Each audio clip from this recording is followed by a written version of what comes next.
fu doomu Sénégal mën a féete ci àdduna bi ñu ngi lay nuyu bu baax di la dalal ak jàmm ci sa kanamu télévision Futur Média nuyu itam sunu président directeur général mboolem directeur ci biir kër gi ak itam tout le personnel j'embrasse toute l'équipe de Pape Cheikh Diallo ne man sax léegi saa yi damay xëy am envie dem bokk ca ñoom macha allah Pape Cheikh on t'embrasse très fort di leen wax ne ñu ngi leen di nuyu di leen ziyaara rawatina nag ñi nga xam ne ñooy sunu ay kilifa diine ak sunu ay kilifa aada noo ngi leen di bàyyi xel bu baax a baax di ñaan ci barke Seydina Muhammad sallallahu alayhi wa sallam yàlla yàggal seen taxawaay te mu ànd ak wér yàlla dolli jàmm ñi nga xam ne ñooy sunu ay xalifa généraux macha allah noo ngi ciy boole cofeel gu rëy di leen nemmeeku di leen ziyaara ñaan yàlla ngeen yàgg fi lool te wér macha allah ànd ak ñaan gu nangu yàlla na ko yàlla yi def ci yéen saa su ne bëgg nañ leen sopp nañ leen ndax Sénégal gii kat bu ngeen fi nekkul woon la mbay ñaaw macha allah yàlla na seen taxawaay yàgg te barkeel ñoo ngi dugg ci hôpitaux yi cliniques yi ak dispensaires yi. di massalu coono malade yi nekk foofu di ñaan yàlla mu yëkkati leen te bañ a tëral kenn waaye nag àdduna lu ne da caa am ku yàgg ci àdduna xam ne phase boo dund rek war naa mën a am ne macha allah àdduna daa metti te bëgguñoo gaaw a dem yal na yàlla yëkkati leen bu baax xam sa jàngoro du jàngoro ñàkk ko xam mooy jàngoro kon bokk yal na yàlla yëkkati leen acteur de la santé yi yàlla defal leen jàmm.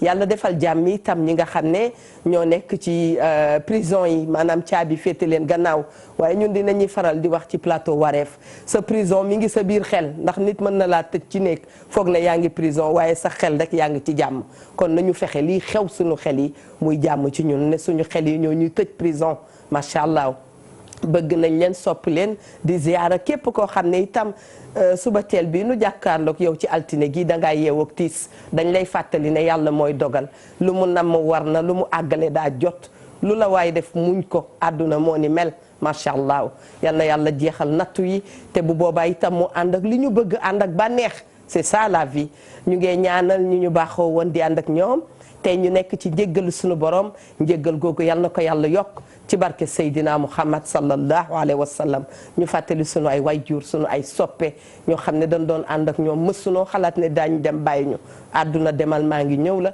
yal na yàlla yóbbu leen ci jàmm macha allah yërëm leen itam yërëm sunu maam Cheikh Tidiane Sy Al Maktoum dolli ko leer moo ko mbooleem soppeem bu fa nekk macha allah yal na yàlla yërëm leen ñu ngi leen di wax bismillah leen xam ngeen ne dañoo jël thème bu am solo muy thème mu citoyenneté ak patriotisme jamono bu ñu dund ci àdduna rek bu ñu tegee thème bi dafay daal di tegu ndax actualité lay mës a doon loo xam ne actualité lay mës a doon ngal nañ ci góorgóorlu itam dama leen koy faral di wax wareef lépp loo xam ne dañ ko jël comme thème dafay daal di dugg ci comportement boo jëfee rek ñu xam yaay kan doy baan maa ngi lay nuyu bu baax a baax yow itam di la jox wàccuwaay ak yéeguwaay boole ñaar yëpp merci beaucoup Eva léegi li nga xëy jàkkaarloog man di ree lan la non bëgg a ree rek man bis mu ne damay ree rek man sama kii jàmm la raaj yàlla na ñëpp am jàmm amiin moo tax may ree amiin waaw man ku bëgg jàmm man jàmm laay wut ku bëggul jàmm laay wut très bien ginnaaw da nga may provoqué nag man jàmm laay wut waaw sax nga ba tey yaa ngi may provoqué këpp nga ma sa café këpp ma sa ndox wax ma fi ay wax yoo xam ne vraiment voilà maa ngi ziar kilifa diine kilifa aada yi ci réew mi yëpp di jiital sunu sëriñ ba Cheikh Bassirou Abdoul Khadr di ko ñaan mu yàgg fi lool te wér màggal gi nga xam ne moom la ñu jublu yàlla nañ ci dugg ci jàmm génteeg jàmm te lépp luñ ca ñaan yàlla sunu borom nangu ko di ziar waa Pire Sañu Xoor sunu xalifa ba sëriñ Mansour Cissé ñu koy ñaanal mu yàgg fi lool te wér mook sëñ Maodo Cissé ak ki nga xam ne moo di moom parent ji bi Diagne ñu ngi koy ziar bu baax a baax ak Baye Badou Dieng ak ki nga xam ne moo di monsieur le maire Serigne Boub ak tous les notables de Pire rek Serigne Mbaye ñu ngi koy ziar bu baax ñëpp di leen bëgg bu baax di leen ñaanal jàmm yàlla na réew mépp am jàmm ñi ko bëgg yàlla ñu am jàmm ñi ko bëggul yàlla ñu am jàmm rawatina ña nekk bitim réew di ay sénégalais de la diaspora di liggéey di indi ci réew mi millions yi ñu wuti ci réew ma yàlla na leen ko sunu borom yombalal ba ñu mën koo indi wasaare ko ci réew mi di ziar moo commandant di ko ziaraat bu baax a baax di ko dalalaat jàmm maanaam moo commandant je suis à l'infinitif moo commandant bon mën ngaa nooy tuuti kon de yëf bi yëpp da ciy am de parce que daf laa tooñoon moo taxoon ma ne ko comme da ngaa tooñ suñu soxna maa som li xale naan som kii rek tuuti rek non bul kaata ñoppatil rek ma ñopp waaw xam nga lii lañ naan ànd ak soojo nag daa metti de li may tooñee ñoom Tabara Sylla ak ñoom Guèye Diallo colonel yooyu maa ngi leen di nuyu di sargal bépp colonel commandant général bu nekk ci réew mi macha allah officier ñëpp bawlu kenn macha allah. ñi nga xam ne yëpp dañuy sol tenue comme ni ñu koy waxee rek ñu ngi leen di nuyu di leen ziyaara bu baax a baax a baax. officier sous-officier homme de troupe. officier waaw protocole la ñoom xam nañu. xam nga yëf bi nii la. protocole hiérarchie loolu la. dëgg la. mais liggéey bi yëpp ce sont les hommes c'est les hommes de troupe oui gars yi ñoom. qui sont les hommes de troupe. ñoom tabara gi. commandant mooy ñi nga xamante ni ba grade caporal chef lañ. caporal chef la commencé ba deuxième classe caporal chef. après mu am sous-officier. am officier am officier général. ndeysaan ñoom ñëpp ci lañ bokk. macha allah. yow itam ñu ngi lay nuyu bisimilah jox nañ la kàddu gi. waaw maa ngi leen di nuyu yéen it di leen remercier. ci li ngeen ma invité waat ñu continuer thème bi muy wane ne loolu intéressant na rek mais balaa maa commencé damay nuyu d'abord sama ministre de la jeunesse muy Néné Fatoumata Tall ndax moom ma fi yabal bien que maa ngi sol tenue mais xam nga armée muy police muy gendarmerie dañuy détaché quelquefois man ma am chance nekk ci secteur bi gën a intéressant muy jeunesse ndax presque 70% population bi ay jeunes lañ moom it aussi bi mu ñëwee ba léegi aussi toogul ndax mi ngi ci ay études pour ñu xool nan la ñuy améliorer condition wu xale yi gën leen a ñaax waaw Néné Fatoumata Tall wax dëgg yàlla ku commencé gum jàmbaare la ndax biñ ko nommé yàggul def na ay orientation yoo xamante ni defe naa ne daal buñ ko jëfee ci kanam tuuti dina baax léegi tamit ci nuyoo bi comme militaire yi ñoo ma yóbbu fële man damay nekkee sama ministre de la jeunesse donc di nuyu nag ministre des forces armées sama chef d'état-major général des armées ak armée sénégalaise bi yëpp ma leen di nuyu mais du ma pare nuyooyu te nuyu ma samay mbokk sama mbokk ya nekk ñi ñaax faal sama mbokk ya nekk Colom Fall sama mbokk ya nekk Ndaat Fall ak ya nekk Njekkinaan ak Louga ak samay doomu baay laay jiital ci nuy bi samay doomu ndey bu leen neexee aussi bu ñu jëlee nuy bi noonu la bu ñu ko jëlul noonu la man samay doomu baay ñooy samay xarit doomu baay dafa neex wallaay wax nga dëgg ni ndoy baan di wax jàmm rek ñun ñëpp maa ngi leen di nuyu aussi sama classe yi ma demandool ak mais sama promotionnaire élèves gendarmes yi ak officiers yi marins yi ndax sama jaar-jaar policiers yi ñëpp fu ci nekk yàlla may na ma ci sama courte carrière ma jot a saafonteeg ñoom mais aussi di nuyu samay volontaires ñoom ñëpp xam naa ñu ngi seetaan mooy volontaire d'appui aux communes yi ak volontaire de l'agriculture yi ak volontaire d'animation socio-éducative yi ndax ñoonu laa fi jot a fekkee mais balaa man tamit am na ay génération yu bëri ci nuyu bi aussi dinaa ci teg ñi nga xamante ni jot nañu parce que loo gis dafa am historique ñu jot a jiite service civil national muy colonel Ndiamé Gueye muy colonel Baba Diakhaté muy colonel Antoine Wardini ak colonel Kisma Sow ñoom ñëpp ku ci nekk maa ngi lay nuyu di la jox mes respect très bien ñu ngi nuyu itam soxna Lika Diaw mi nga xam ne dafa xëy solal wax dëgg yàlla sëram abaaye bu rafet Lika yàlla na sa jàmm yàgg Diaw sama rakkub ju baax jooju macha allah di nuyu ke toog itam jàkkaarloog ñun di ndekki macha allah di ko ñaanal jàmmam yàgg nuyu itam ki nga xam ne thème bi ñoo waxtaanee ba mu juddoo ba tey ci la ne ci nekk citoyen bu baax la nekk ci nekk patriote bu baax la nekk am sax ñoo xam ne léeg-léeg li may wax naan boo bëggee sa réew ba mu jeex ku mel ni Eva nga xam ne pas-pasam dafa des dafa naan kii daal dafa am jot lool kii de moom dafa sonn ci Sénégal moo ne Sénégal ñun ñépp ko bokk te ku ci nekk ci ñun bu wonee exemple bu baax ku ci nekk ci ñun bu defee wareefam incha allah dëkk bi du am dara loo xam ne daal daf ñuy jaaxal lu bare itam bu dikkee mbokk yi dañuy naan état bi mënta wàcc buntu néeg bu ne mu def fa lam fay def waaye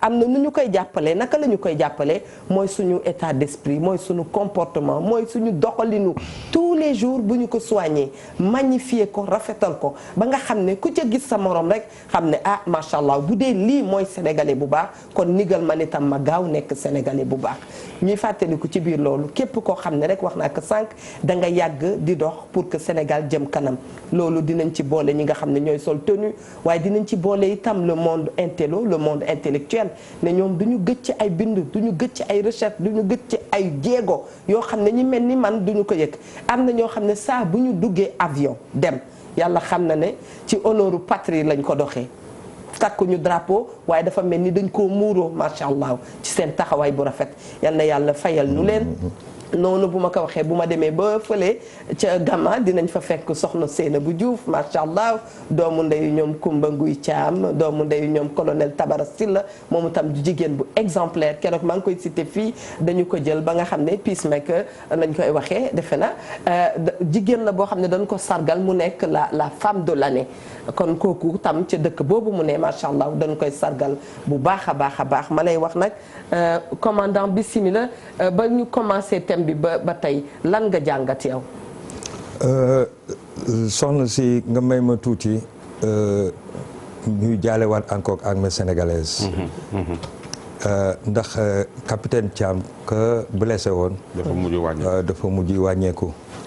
man sax ku ko xam laa. yal na ko yàlla yërëm yal na ko yàlla xage àjjana ñu ngi jaale armée di jaale njabootam. mais aussi ci li nga wax ni balaa ñu jàngat. dafa am beneen nouvelle encore bu amatoon semaine passée ci armée ndax ki ñuy wax général François Ndiaye. léegi dafa bokk ci panthéon armée américaine ñetti sénégalais rek ñoo amagum chance nekk ci. muy loo xamante ne raaya bu armée sénégalaise am la ku fàttaliku général François Ndiaye mooy ka jiite woon problème ba amoon ca Gambie. ñu ciy remercier encore di ci fàttewaat encore ne sénégalais yi nañu gën a jàppale seen armée ndax armée sénégalaise def na fi ay jéego yu bëri rétablir na ay ordre constitutionnel yu bëri. defoon na ko Gambie 1981. 1998 99 defoon na ko encore fi nga xamante ni mooy Guinée-Bissau. et tout récemment en Gambie mu nekk une armée de maintien de la paix une armée disciplinée une armée républicaine une armée aussi de maintien de la paix et loolu depuis 1960 la ko armée sénégalaise def. beneen bi jàngat bi ma ci jàngat. ci émission bi passé mooy civisme. dafa am solo. dinaa koy faral di wax état bu amul civisme du dem coquille vide la. maanaam sève nourricière. état dama koy wax nit ñi de boo nee état rek dañuy gis réew mi ñi ko jiite. état ci kër la commencé. chef de l'état wu kër mooy borom kër. donc doom du niroog lu dul nañ ko yaree. te xale yi ñu ngi roy te roy du niroog piir. ma leen di ñaaxaat encore di leen fàttali ñun bëgg nañ ay référence ci côté yëpp. nañu xool ñi nga xamante ni ñoom ñooy suñuy référence ñu jéem ko di ko doxal ndax civisme dafay dugg ci côté économie day dugg ci côté financier day dugg ci côté social day dugg ci côté maanaam boo xoolee la ëffat bu ji doon wax tout est question de comportement. loolu mooy li nga xamante ne mooy civisme. patriotisme nag gis nañ ko ci soldats Sénégal yi. ndax tey ñi nga xamante ni dëddu nañ te yal na leen yàlla yërëm. dañ doon accompagner mission boo xamante ni Sénégal daf cee bokk te Nations Unies bi nga xamante ni moom mooy amee mbootaayu xeet yi. jox ci mission muy armée sénégalaise te ay officiers sénégalais aussi di ko jiite donc ñooñu aussi bu ñu demee xare ndax loolu la mais beneen bi aussi ci patriotisme ak civisme ñi nga xamante ni ñoo ko gën a illustré mooy ñi ngi wax les blessés en opération ma la ñu leen di massawu mooy ñi nga xamante ni tour nañ seen deret def nañ un impôt de sang pour le Sénégal ñooñu aussi blessés yi maa ngi leen di massawu man mii di wax ak yow am na chance ndaa koy tuddee ndax j'ai été le premier officier décoré à la médaille de blessés de guerre. Président Macky Sall c'était la première fois mu ñëw à Dial Diop pour décorer des blessés de guerre. et j'en faisais partie et ça a été une fierté pour moi.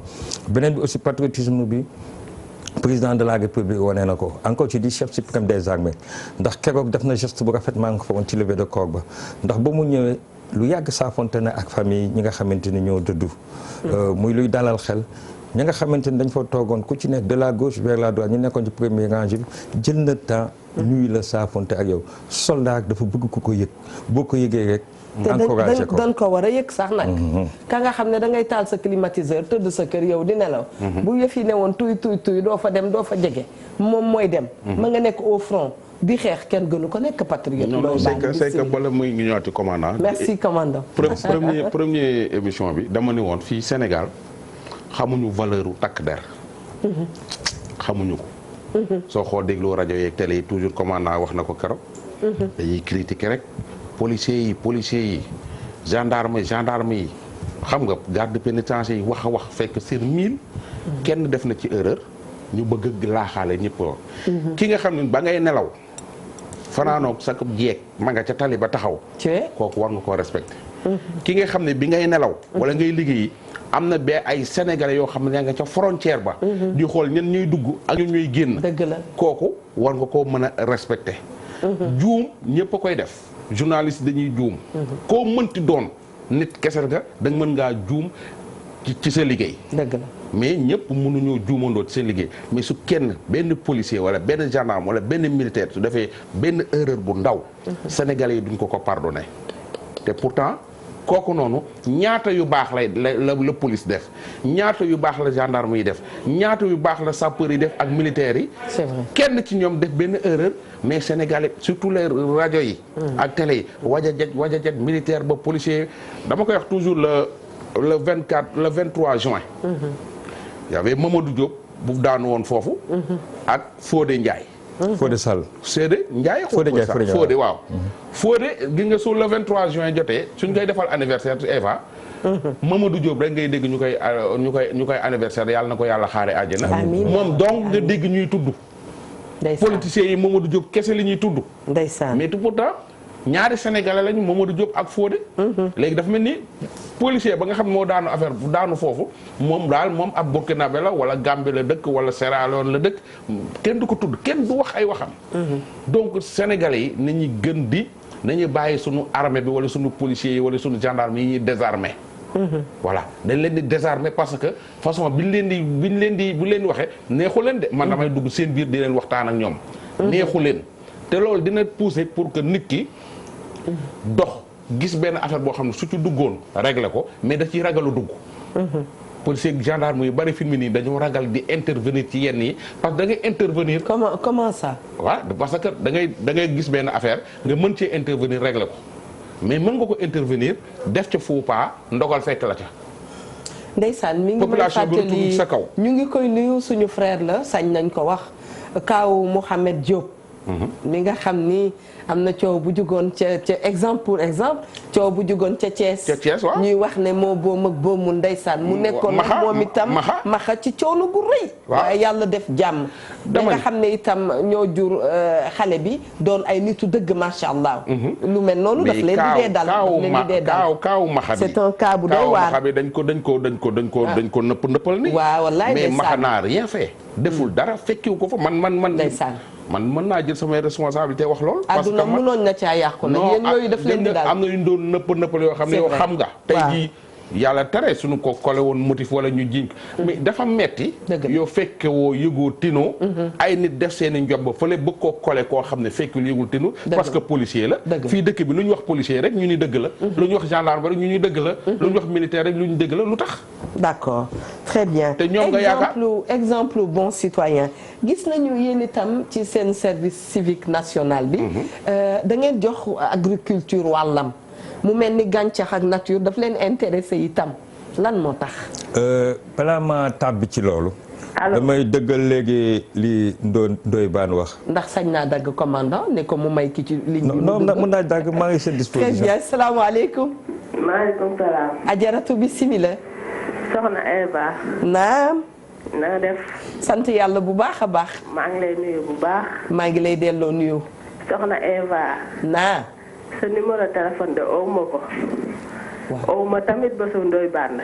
waaw dama leen di déglu rek ci télé bi nii ak rajo bi.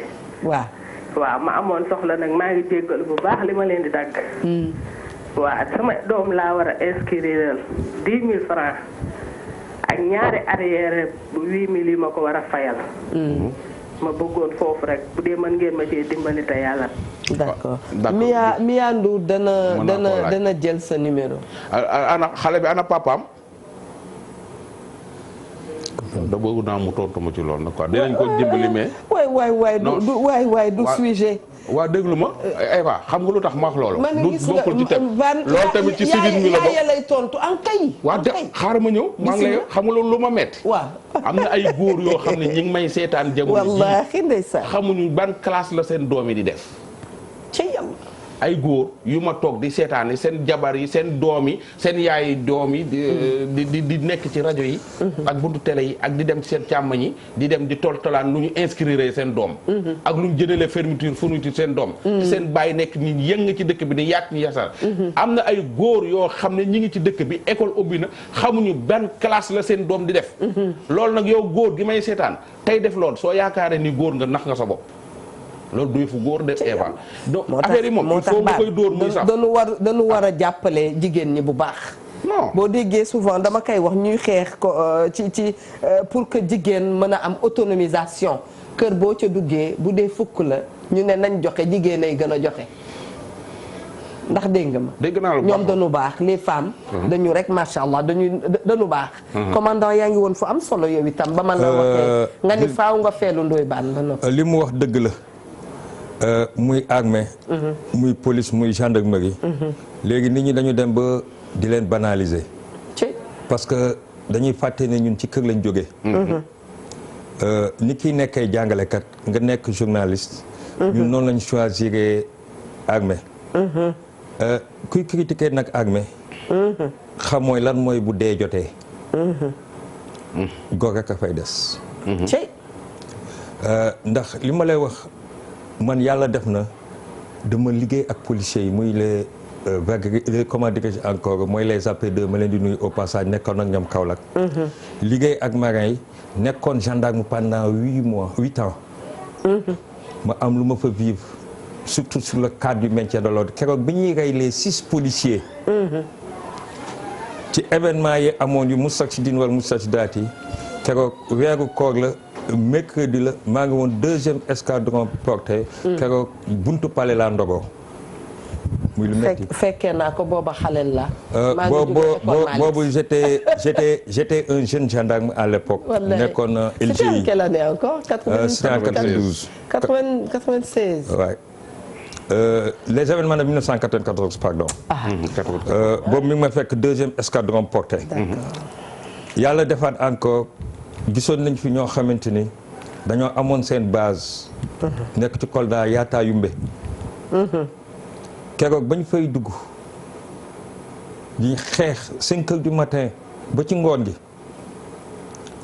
boobu ñëpp préparé woon nañ seen serment nga gore rek yàlla may la ci ndam ba dëgg ñu bëgg tuuru fa ma am fa ñu bëgg ñu ma ñàkk kon kuy xeeb policier kuy xeeb gendarme kuy xeeb homme de tenue kuy xeeb même agent de sécurité da nga xamul mais aussi loolu lépp ça se comprend parce que évolution monde bi moom mooy dem tey li nga wax am na ñu bëri dañuy nekk même à ce qu'on appelle en droit en état de prévarication maanaam nga war a mën a intervenir nga bañ a intervenir pourquoi parce que yaa ngi tiit un long procès et généralement militaire bi wala gendarme bi bu amee ci lu mu dugg généralement moom sax mën na ci des ñaata gendarme noo nekk kaso ñaata policier ñoo nekk kaso ñaata militaire ñoo nekk kaso dans l'exercice de leur fonction alors que ci maintien de l'ordre boobu ñu leen di jàppee ñu am ci kenn gaañu ci wala dee si pourtant état moo leen war a protéger nee ma lu tax da ngay dem ci li ñuy wax police administrative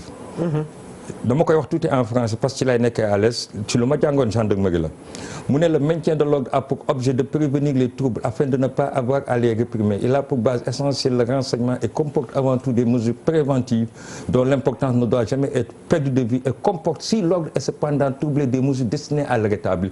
Ces mesures destinées à le rétablir réquisition la muy am lu ñuy wax réquisition générale réquisition particulière ak réquisition spéciale kan moo war a joxe réquisition yi kan moo war a def sommation yi c'est l'autorité administrative ça peut être le préfet ça peut être le sous-préfet ça peut être le gouverneur réquisition mooy lan c'est une demande formelle adressée à la gendarmerie à la police pour l'utilisation de la force bu ci nekk dafa am spécificité mais tey lu am ñi nga xam dañuy naan droit de l'homme dañuy jóg man xam la laa doon d'accord ci concept bi ñu ne droit et devoir de l'homiste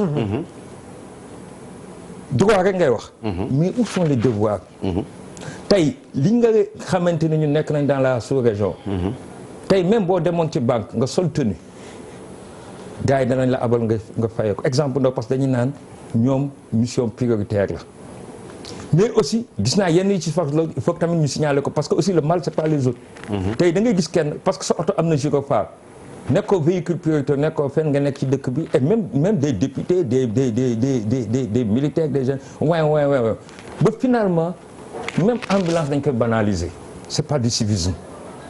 il faut que nit ñi aussi wala nga jël sa casquette officier wala sa casquette militaire nga teg ci kanam di def loola neex comme li nga doon expliquer keroog ci émission bi mooy que ba expliquer ko dafa am benn femme boo xam naa ni tenue daal lay sol parce que ci biir oto bi gis naa fa benn tenue bu am mbaxana bu mel nii bu verte ak yére bu mel nii bu verte mi ngi ci biir oto bi mu ñëw suñu koñ mu gaare otoom suñu couloir yooyu xam nga ko su fa benn oto gaaree benn du dem mu gaaree ko ci benn buntu benn salon dugg ci biir salon bi léttu kenn mënul dugg kenn mënul génn pendant 3 heures de temps mu nekk fa man ma ñëw dugg sama kër yaay génn war a dem jaakaar oto bi ma corne kenn génn ma ñëw wàcc dugg ci biir salon bi fekk fa ay jigéen yu toog man leen pardon madame kan moo gaare fii oto bi ñu ni ma xamuñu ko man leen boo xamu leen ko waaw ma daal dellu sama oto jël sama portable ñëw di photo oto bi plaque bi ni ma taxee ñoom ñi ngi may gis ma koy photo rek ki ma ni xaw ma ko génn daal ne lu tax ngay photo sama oto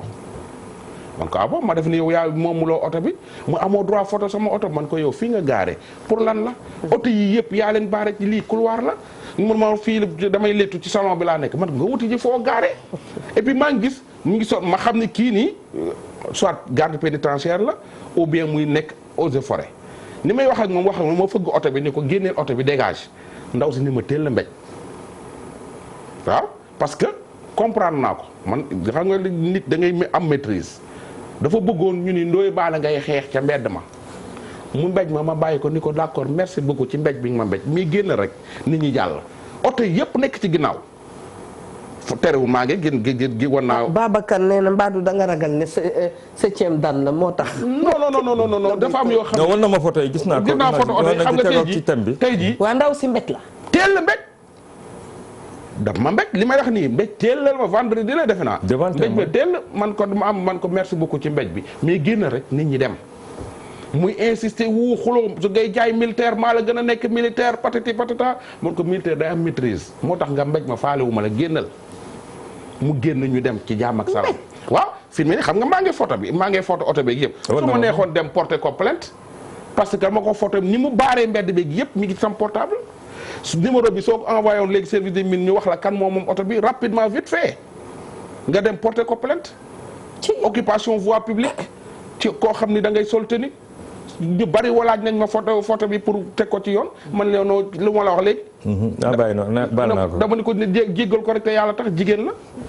yii yooyu moo fi am avis de pouvoir yooyu commandant nga loolu foo la neex gaare homme de tenue nga loolu la neex def loolu tamit lu ma ànd ak homme de tenue yi tamit ku ci deful lu ñuy xoolaat li ñuy def ak xool ni ñuy waxee ak nit ñi fi ma bëgg a laaj commandant mooy damay gis jeunesse bi Eva nawetaani su tasee nawetaani yeeg làmb yeeg yooyu ku ci sa mbër daan nga génnee toj su sa équipe gagné soo génnee toj su ko gagné nga génn toj maanaam jeunesse bii façon jeunesse bii nga gis léegi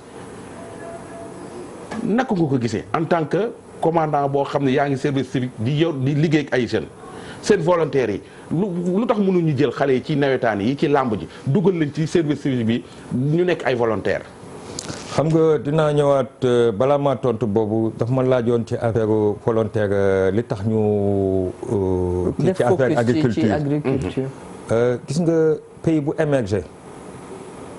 da nga ko jaarale ci mbay. ci agriculture. parce que dama gis processus bi aussi bien au Japon aussi bien avec le programme Semaol parce que dama liggéey un peu avec les Sud-Coréens te maa ngi koy def actuellement njëkki naan project maa ngi ciy jàppale xale yi tamit ñu ngi ci jàpp ba ren nee nañ ma nan la ñuy defee culture contre saison agriculture boobu ñuy def day permettre ñu améliorer compétence su xale yi.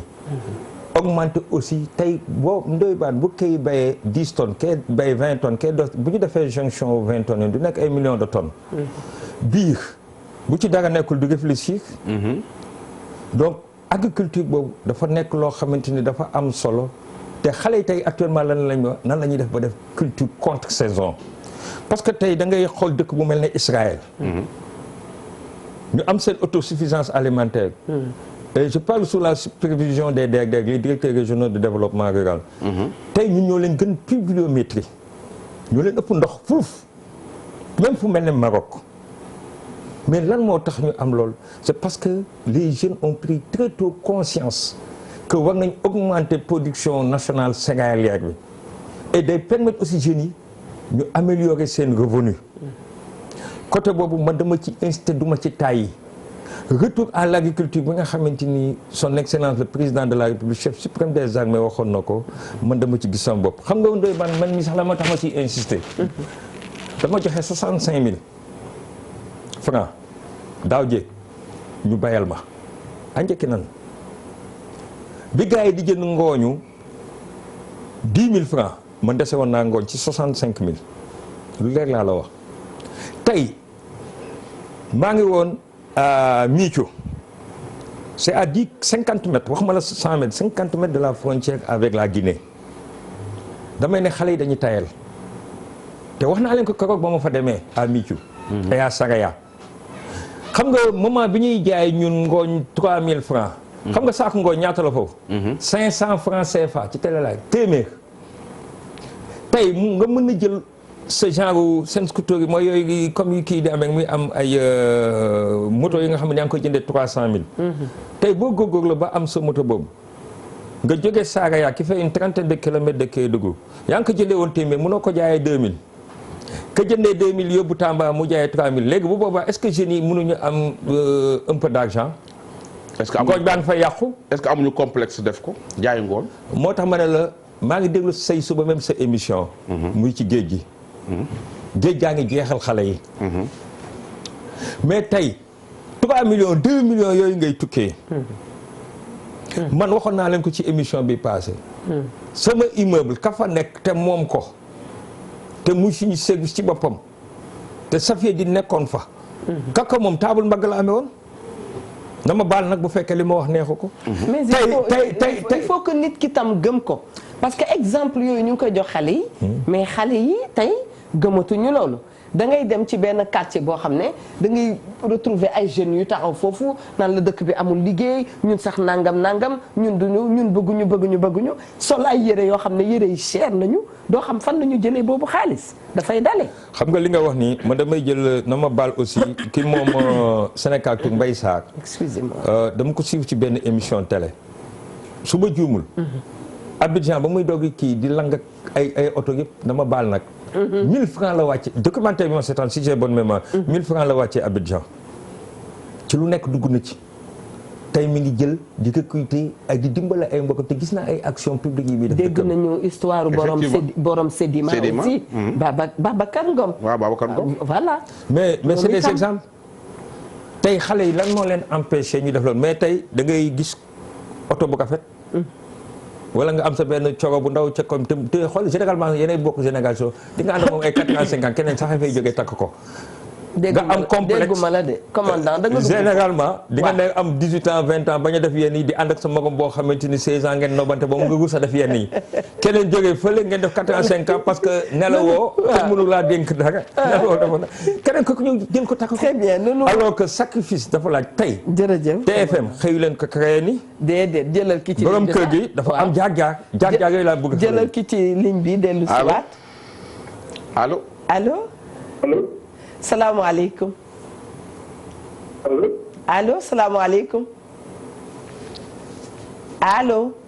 allo. ñu ngi lay dégg bu baax ñu ngi sant yàlla. ñu ngi leen di delloo ziyaara.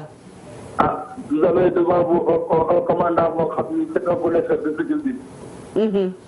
ñun yaakaar naa ne ci mu toog di wax.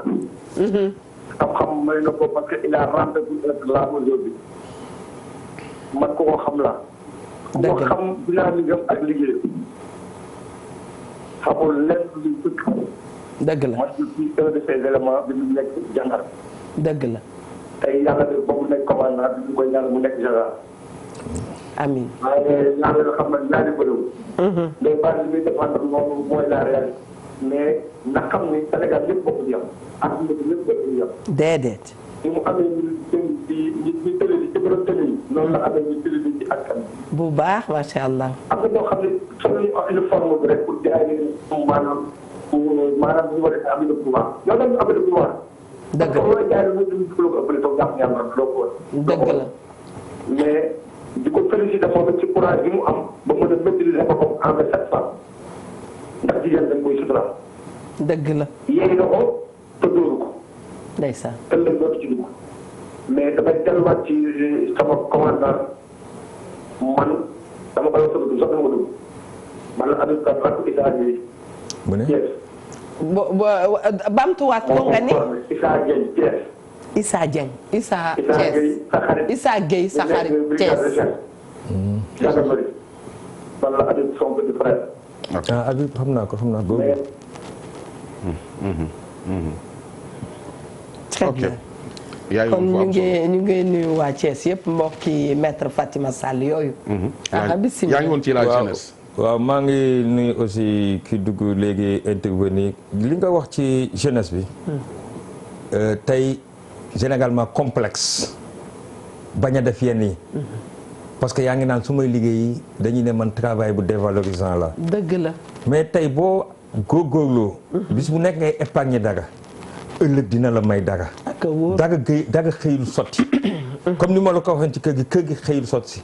àdduna processus la. te nit ki da ngay nangu un sacrifice. loolu laaj rek looy def rek dafa laaj un sacrifice. xam nga keroog maa ngi tooñ Ndoye Bane mën na ko yow ndekete da ngay nax nit ñi boo jógee wax li ngay wax ba pare ndekete man maa gis image ndekete yow yaa nga pied di def leneen. waaw tey nag danaa la weeje. waaw parce que moom dafay kii mais tey mais keroog image yooyu dama ci kontaan ndax bu ñu nee diw baax na. dëgg la. dañuy ne ndax ay mbokkam ñoo ko ma gis ko moom ak ay mbokkam ci image yi. ay tracteur xaw ma dañ doon bay. di nettoyer di defar mais Ndoye Bane loolu bu la ci kenn génne. ku ne war naa def noonu. dama nekkoon Côte d'Ivoire. xam nga valeur chef en Côte d'Ivoire mooy lan. yow même boo nekkee Abidjan yaa ngi bu fekkee catholique da ngay préparer sa tombeau sa funérailles c'est en fonction sa investissement bi nga jot a def loolu mooy valoriser yow kan nga nekkoon. tey boo gisee ay Yamoussoukro am ñu naan ay Houphouët-Boigny exemple bu ndaw la tous les fonctionnaires noonu la def presque boo demee tous les villages sont électrifiés parce que tey boo nekkee directeur général fenn wala nga nekk ministre fenn sa valeur du kër ga nga tabax Abidjan mais xoolal tey ñëpp ñëw Dakar mais tey man sama xalaat sama bëgg-bëgg te su ma amoon mooy man du ma ñibbi Louga damay ñibbi njëkk naan c'est à 10 kilomètres de Louga ma développé suma dëkk développé sama gox keneen développé goxam keneen développé waat goxam bu yàggee jonction boobu moom mooy indi un pays qui est émergent te comme ni ma ko waxee woon il faut que nit ñi am culture de l'épargne ak culture de l'impôt ma bañ a gën a téye kàddu yi dinañ ci gën a xuusaat mais ma leen di waxaat encore njëriñ ñaa nga ca bay bi. très bien njëriñ a ngi ca bay bi Ndoye Bane lan nga ciy doon. damay su nit ñi dañuy faral di wax naan jeunesse bi nañ leen yóbbu armée ñëpp maanaam jëf service militaire obligatoire maanaam kii Eva mi ngi ko doon wax am na benn candidat ci élection présidentielle pour que ñu yóbbu. ko boole programme Atepa Goudiaby ko boole ci programme mu doon lu am solo parce que jamono ji man ñu bari ñu wax ko wala ñu waxuñu ko. tiit nañu. dëgg tiit nañu. parce que tey jii li tax ñu war ko def moo commandant soo demee ci biir camp militaire yi doo for këyit. camp militaire boo fi dem wala policier wala gendarmerie doo fa for këyit 6 heures du matin la ñuy yee xale yi wala 3 heures du matin ñu bale camp bi ba mu set wicc. bale toilette ba mu set wicc. mais fi mu ni jëlal ay booy nga leen kaa la ñu bale koñ bi. su dee 100 jeunes ñoo nekk ci booy ci quartier bi 20 ñoo lay wuyu si. parce que ay complexe lañ. non mais yow da nga yey sa bopp xam nga la moo tax da nga yey sa bopp. yow keroog bi ngay def opération set setal bi à Pire mais ñàkkul ay jeunes yoo xamante ne ña nga ca koñ ba di nelaw. ca yàlla. ils vont pas se sentir concernés. non fii ñu toog mais moo tax ma ne la Bambey mi ngi dem de. man dama fa dem nga baal ma ci même logique bi la. Bambey. mooy Bambey Smart City ak ñoom Mbodj. c'est plus d'une centaine de jeunes qui sont apolitiques. seen kii canaux yi. xaaruñu ci état kenn nettali moom man maa gis jeunes yi ñoo mobilisé wu. tuddee ko Bambey Smart City mënuñoo def ak lépp ñu au moins jéem moo tax may gën a mag suñu yaay yi. xam tax may gën a mag suñu yaay yi. xoolal bi ñu nekkee xale. li ñu doon tiitaroo mooy yeewu njël. image yi nekk ne ca gannaaw. voilà yeewu njël. soq bale. def ak sa buntu kër léegi xoolal ñuy def ak seen buntu kër keneen wàllu la. léegi bu ko nekk def ak sa buntu kër koñ ba du set. xañ kay. ci pour cela que aussi may féliciter l'actuel ministre de l'urbanisme xaw ma nu ñu koy tey mooy Fofana. parce que maa ngi gis le travail qu'il est en train de faire. avec un colonel de la gendarmerie bu ñuy wax Maguette Mbaye muy désencombrement. mbedd mi du mbedd ñëpp la. nañu bàyyi mbeddu buur. dëgg la. boobu daal balaa may gën a mën parce que buur leen ci bàyyi.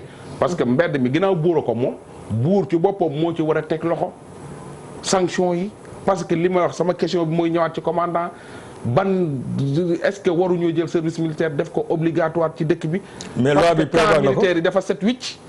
service militaire mais kaay leen ma wax leen xamuma fuñ ci toll de ndax loi bi prévoir na ko daañ ci demam duñ ci dem mais ku ci nekk da ngay xool sa biir kër xale yi léegi combien ils sont mollassons da ngay gis bu jëkkaan jëlal xale bu amoon 15 ans. bu njëkk ak xale bu am 15 ans tey soo sàgganee marché du la ko mën demal te pourtant bi mag ñi daan yar da nga daan gis 15 ans wala ku la ne man 30 ans fekk na sama kër pare.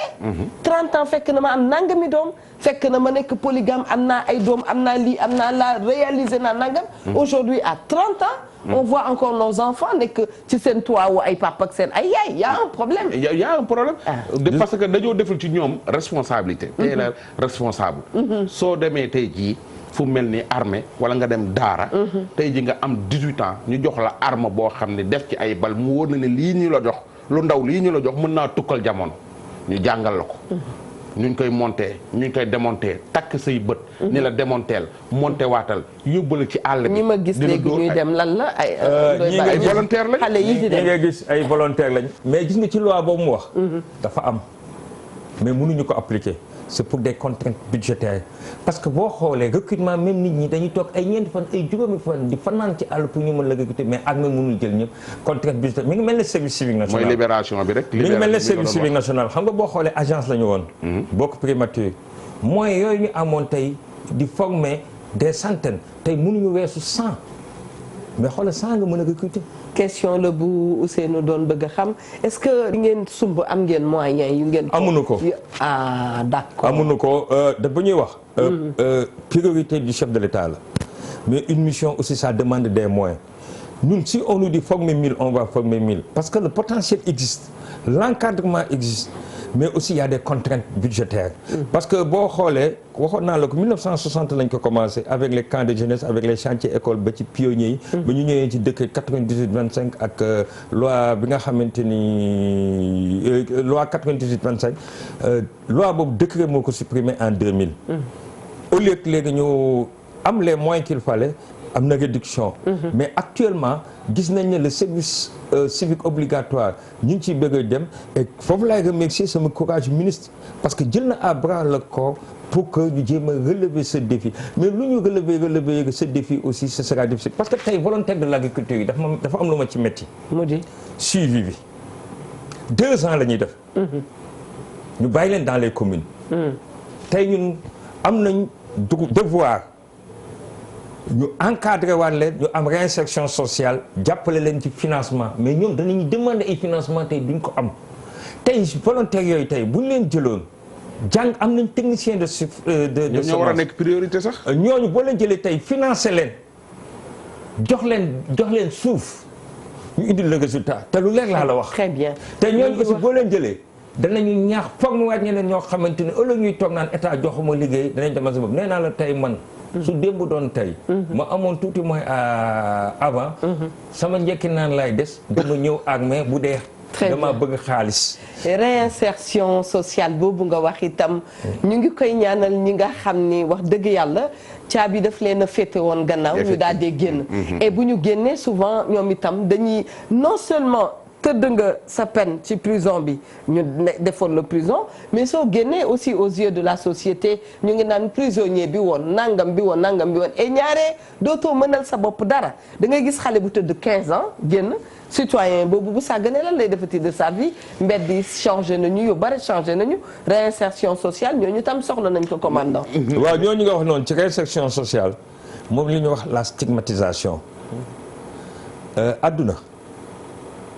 nit dana nekk ndaw bon ba ñu ne kii du tekki mu dund ba amee ay mbokkam nit ñi ñoo leen war a faciliter la réinsertion sociale parce que gis nga boo gisee ay ñenn ñu leen di recruter ci yenn mouvement terroriste yeeg yooyu c'est parce que dañuy dem ba dañuy sentir ne dañ leen stigmatiser dañ leen isoler ils se sentent méprisés par la société ñu am benn sentiment de révolte sentiment d'insolence un sentiment de mépris alors que foofu la psychologie amee solo foofu la psychologie amee solo damay ñaanaat encore askan bi ñu jox toujours nit ki deuxième ba ci troisième chance parce que nit ku mënoon changer amul volonté rek moom moo mën a am et volonté boobu ni ma ko waxee dañuy naan état man xam la laay tuddee état mooy borom kër gi chef de village bi chef de quartier bi et cetera et cetera laaka ngay woo ci sa volontaire yi soo leen di formé lan nga leen di wax ci jeunesse bi nga xam ni ñoom sunu grévé toj kaar taal pneu soo jàkkaarloo sa volontaire yi lan nga leen di wax ci loolu gis nga maa ngi toog ñi ci bëgg ñu ngi may seetaan su ma nee woon nii waaw ñoom ñëppay jóg waaw xam la moo tax parce que on leur a inculqué la discipline le sens de l'État le devoir du citoyen les droits du citoyen les symboles de la République actuellement j'ai formé des gens de valeur parce que man loo xamante ni au nombre de combien soo ko mënee 100 par année par année loolu nag état war na ko yokk 200 ñooy nekk yu ñu mobilité actuellement nii on a des difficultés encore même pour le recrutement nee naa la le potentiel humain le potentiel d'encadrement existe et actuellement au niveau du ministère on est en train de travailler dans ce sens mais du service civique rek moom moo am yelloo lool gis nga Ndoye Bane wax naa kaw sa émission il faut que ñu delluwaat à l'orthodoxie mooy couloir waaw nit ki bu xëyee nga formé ko mu nekk officier nga jox ko benn compagnie comme ça te amul notion gestion des ressources humaines management sotti nit ki génn ENAM nga def ko préfet wala nit ki génn commissaire nga jox ko commissariat directement musul xam couloir day génn rek dem def mais dafa xëy rek nga ne ko alors que mu nekk un jeune de 22 ans ou de 23 ans day métti boo xoolee autant boo génnee fu mel ne ENAM da ngay def couloir dañ lay yóbbu fu mel ne ay application très bien application te Ndoye Bane tu peux commencer à réfléchir parce que comme yaa ngi dem sama côté mën nga commencer à réfléchir tey formation boobu ñu lay defal nga dem fu mel ne président ñu jàngal la nan la ñuy yoree courrier au lieu nga tëb nekk préfet wala nga tëb nekk gouverneur ñu def la sous-préfet c'est-à-dire ngay jaar par état même bu fekkee yow ak préfet bi la ngay jiite yéen a tolloo diplôme yéen a tolloo mais ngay dem donc expérience ça fait la différence mais boo tëbee tey nga génn ENAM wala nga génn kii ñu nommé la commandant compagnie directement te amoo ko la wala nga nekk tëb nekk commandant ñu jox la chef de corps alors que amoo yenn feedback yi day poser problème c'est pas parce que xamuloo mais gis nga la gestion des ressources humaines environnement boobu boo ko vivre rek doo mën a tirer quintessence mais gis nga Eva li muy wax nii dafa doy waar man soldat laa woon maa ngi woon Casamance yenn saa yi nga daan gis benn lieutenant wala sous-lieutenant boo xam ni jaarul bango man jaarul fi ma jaar man musul dégg balu fital bu su ñëwee ci terrain bi dafay maanaam day réer tu penses bac la am plus nangam jaar ci école yi génn rek ñu yóbbu ko sur le terrain su ñëwee su bali tàkkee fi yenn saa yi yëf yi day doy waar waaw yëf yi day doy waar parce que xamu ko nañu ko yemale nañu ko yemale loolu la ñuy wax langage boobu ngay wax loolu la ñuy wax le dressage au combat et la préparation à la guerre foofu israéliens am nañ ci kii mooy ni ñu koy waxee le retour au combat bu fekkee tey am nga yenn kii comment dirais-je am nga yenn diplôme yi ñoom dañ lay wutoo li ñuy waxee expérience expérience boobu nag mi ngi mel ne ku génn CESTI directement dëgg la xam nga am na diplôme journaliste mag yëg nga ñëw nga ne ko kaay def journal télévisé du ko def mais da nga koy même bu fekkee doon na def ay kii mais da nga koy indi mais da nga koy jaarloo comme faccoor bu nekk ñu doon jaar bi ñu nekk xam nga li tax àdduna li ma naan àdduna mokkal ko am solo caxabal yeeg galgal yeeg noonu ngeen koy wax yépp ci àdduna nga koy jàngi sur le terrain parce que da ngay dem ca école ba ñu former la jàngal la mais nga ñëw ci pratique bi mu doon beneen mbir loolu daf ñuy dal ñun ñëpp ci métier boo mënti doon dafay dale loolu mooy rappé gis nga mën daal li ma gën a ñor sànq ba tey maa ngi ko jeunesse formation ndaxte wax dëgg yàlla indiscipline bi ci dafa ëpp Eva dafa ëpp te dëkk bi te man mii wër di dox di teg sama bët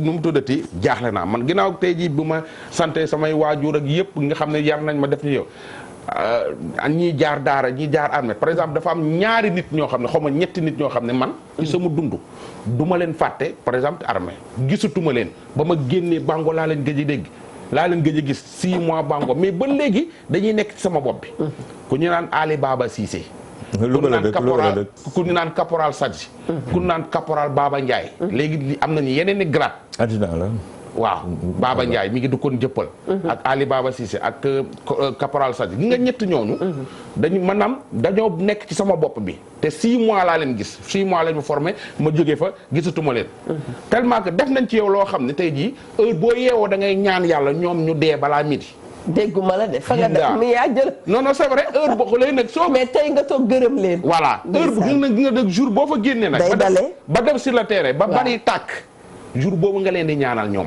ndeysaan su bari tàkkee tuy sa xel ni ni yar ci ñoom lan la jàngaloo dëgg la nga yaakaar ne dañ laa bañ yow ba nga leen di ñaanal de jour boobu nga leen di ñaanal gudd fan dëgg la donc formation mooy nit ak sëriñu daara waaw nu loolu mooy c'est la même chose que nit ak sëriñu daara bi yàlla bu mu yeewu ngay bañ sëriñu daara bi fekk mi ngi lay xam nga dogguma la waxoon naa la ko émission ba le passé sa doom ni nga ko yàggee rek ni nga ko yàggee rek noonu lay màggee ki nga xamante ni tey sa doom la muy bàngu nga koy formé da nga ko jël ne sa doom man ci télé laa toog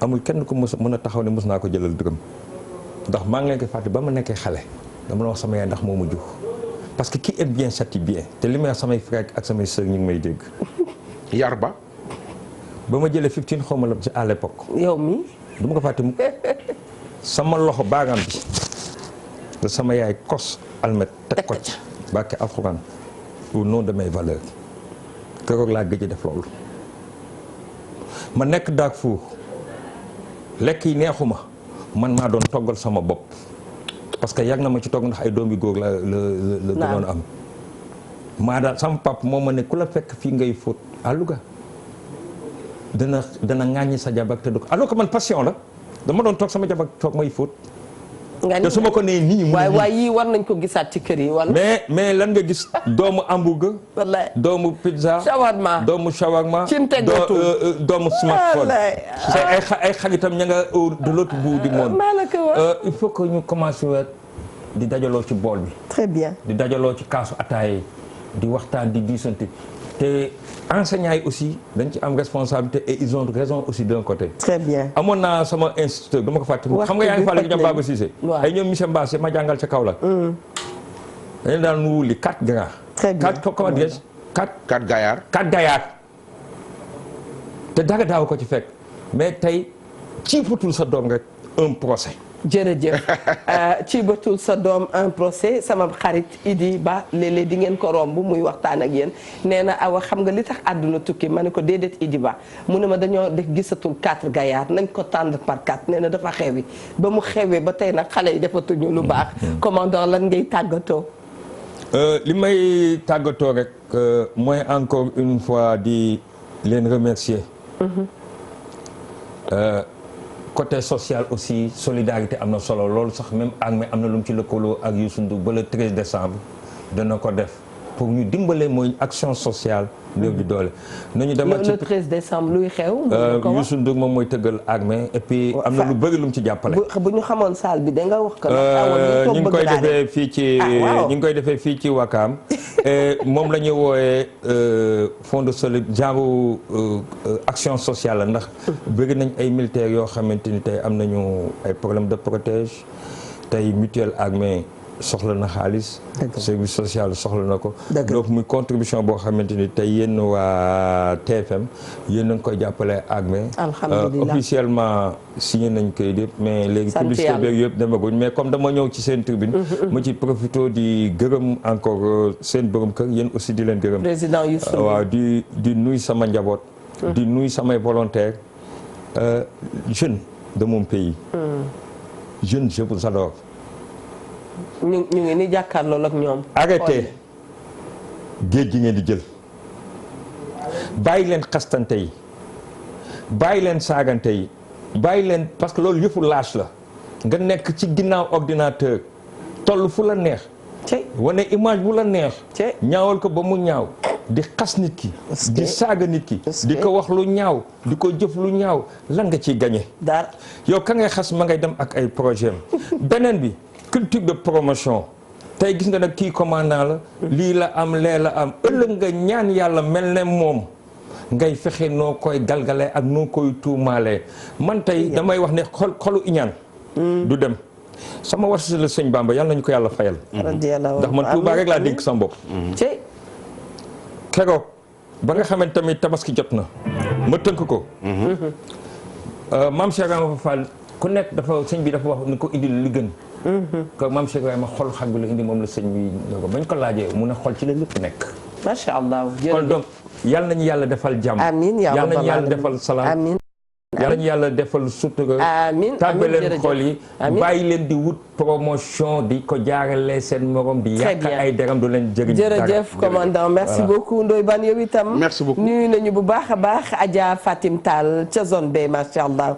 lan ngay tàggatoo waaw dañuy tàggu ñëpp rek ba suba ak jàmm di remercier bu baax a baax mon commandant ak waa service civique national ñi ngi leen di remercier bu baax di remercier bu baax a baax ministre Néné Fatoumata Tall vraiment di ko féliciter mi ngi ci yoon bu baax a baax a baax yi mu maanaam yi mu teg yëpp yàlla ko yàlla sotti bu baax jàppale jeunes yi parce que wax dëgg yàlla jeunesse bi ñu jara jàppale nañu su ci état bi jàppee parents yi tamit jàpp ci ku nekk yar sa doom da yaakaar naa ne ëllëg dinañ am jeunesse bu normal ñuy féliciter waa ministère de la jeunesse merci beaucoup merci beaucoup kon bokk soxna Néné Fatoumata Tall ñu ngi lay nuyu bu baax a baax di la ñaanal yéen gi yàlla na ko attan may profiter nag di remercier aussi ki nga xam ne mooy borom nuance boutique di Lika Diaw nekk fële ca Sacré-Cœur alors nuance nag moom numéro mooy 33 864 46 33 864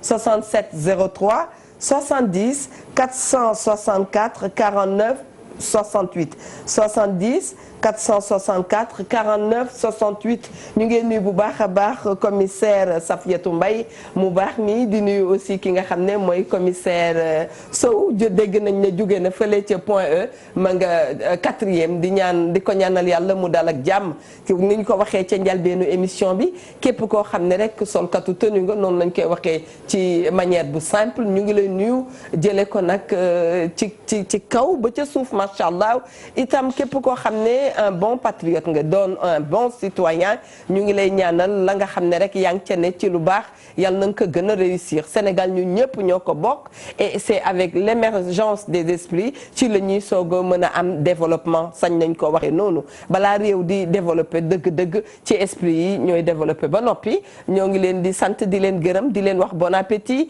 dem nag seeti ki nga xam ne mooy soxna Mami Linguère Diop gannaaw yaa woote tey dañu lay ñëwal ba mu neex macha allah yëg naa ne bébé bi bu doon jigéen man lañ koy tuddee waaye nekk leen ma ba ma ñëw rek ñu ngi ci yoon bi jërë ngeen jëf jàmm ak xéwal pour tout le Sénégal